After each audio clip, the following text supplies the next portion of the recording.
Yeah. Well, I had a one time, actually where I met Harold, and Harold had a littermate. Boom. We called him Boomer. And you can look up in the records. His name was Takusan's Sonic Boom. Okay.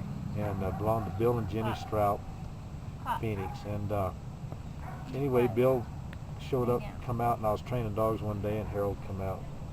I don't know where they'd heard about me, and Harold's dog was real birdie with point. Bill's dog, Boomer, didn't act like he was really that interested in birds. And so we worked some dogs, and I said, Bill, why don't you take this dog hunting and just take him out for walks where there's wild birds, and of course that's what I tell everybody, and not that many people do it, but Bill did, and he left, and I did. That was the first time I ever met him. He went away, and I don't remember how long it was, maybe 3 months later, after hunting season, I get a call from Bill, and he says, I'd like to come out there and train with you, and I said, okay. So he come out, and all of a sudden Boomer was a different dog.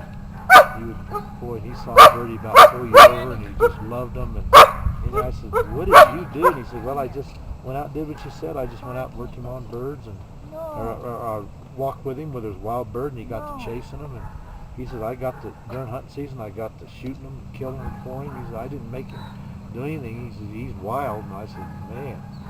I said, I like what I see. So he was starting to field trial, and he had put him in a couple of field trials, and he had wanted to play with the other dogs, and he already had two. I forget what they call that.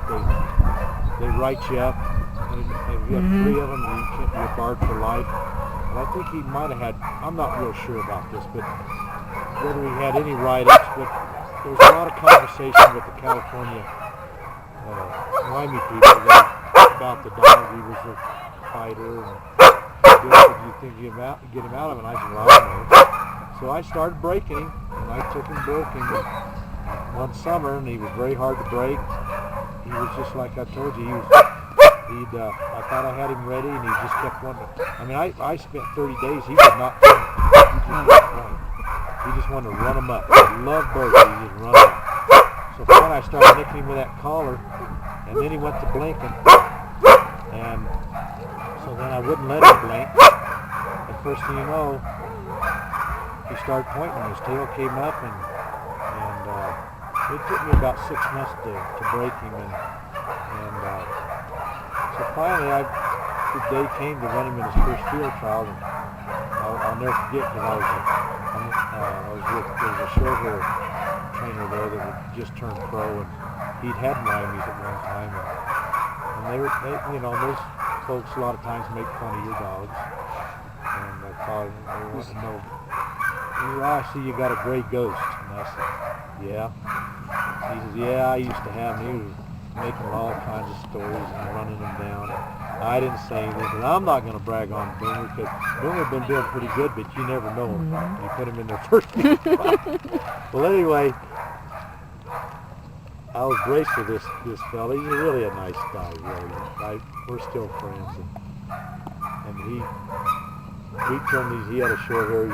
We're braced together with one of his short hairs, and we take off. And the dogs run over the hill, and they were running neck to neck.